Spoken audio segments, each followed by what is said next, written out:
Hey everyone, this is Martin, and now I'm presenting the prototype on TTS of our school game project. And so here is already set up.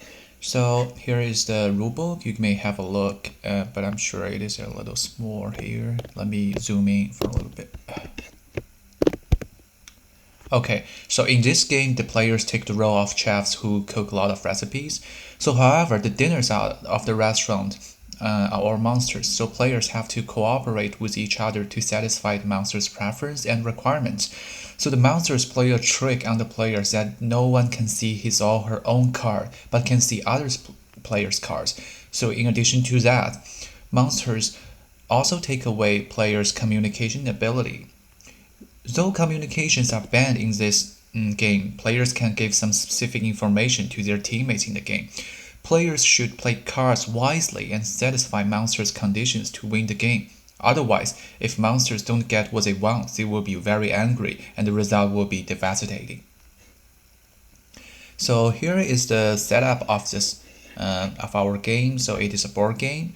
So here is the monsters requirement. Let me zoom in to check it. So the monster is at this round is called Nian.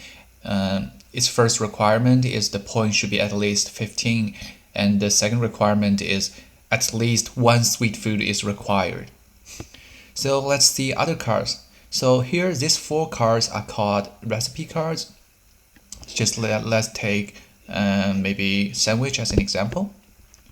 So we can see at the top left corner there is a 1 to 2. It is the heat range, and there is a salt over the heat. It is 3, means the flavor is 3, and the point is 3, means that if you finish this recipe you get 3 points, and the pot size means that you cannot put ingredients that is larger than 2 into this recipe. So okay, let's go to the ingredient card. Let's have a look. For example, we take shrimps. So here is shrimps. Shrimps is seafood. So sometimes monsters are allergic to seafood, so make sure you don't make seafood for them. And the size is 3. It is so which means you cannot put shrimps into the sandwich, right? Because the pot size of the sandwich is 2.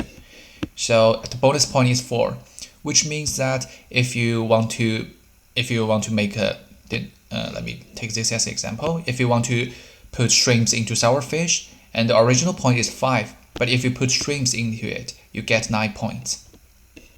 Okay, and so let's now talk about how to say the game sequence of our game, the round sequence of our game. So for each turn, the players can do one of the following actions.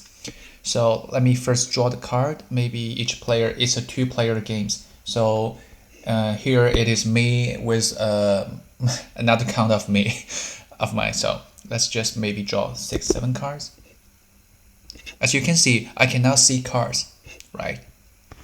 And let me draw another count on my another hand. Yes.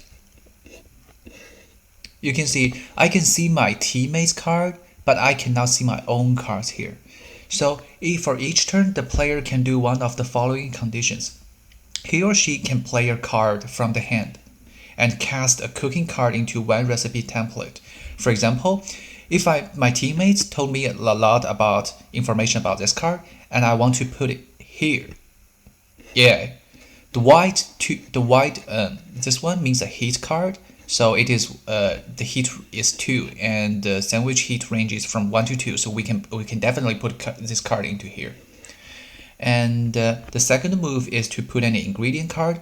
For example, if I have the sandwich, right, and I want to put these tomatoes here. Oh, sorry. Yes. That's it. So you can put the tomatoes to get some bonus point. And the third move is to do a basic action. What is a basic action? There are 3 kinds of basic actions. So let me check. So we have a dice here. So each player has 3 basic action at the start of the game.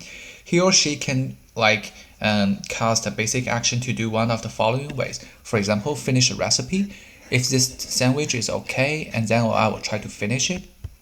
And the second move is to remove a ingredient. For example, or ingredient or a card. For example, if I think tomato is not okay, or I think the heat range is overcooked, I can use one chance to remove this card into the discard part. And the third move is called and given incomplete information. For example, I can see my teammates' cards, right? I can tell them, for example, these two are 2. Or I can tell them these 2 are sweet flavor. Or these 2 are spicy flavor. So by giving incomplete information, we want the players to cooperate with each other and to, engage more in this game. Each player at the start of the game will arrange a monster preference. So let me check what is my monster's preference. So my monster's preference is to at least finish one sour dish. Let me check my... so each player will have his or her own monster's preference, and he or she cannot communicate with others about this monster's preference. So the end of the game is pretty simple. So if you finish all the Nian's requirement, the game is nearly finished. And then we have to check each player's monster preference. If the monster preference is not satisfied, then we all lose. So in the game, you have to guess other people's monster's preference based on their actions. So that is also a part of a mechanism of our game. I see, that's it. So that is the end of our game. So it is a prototype. Feel free to leave some comments and feel free to communicate with us. And thank you.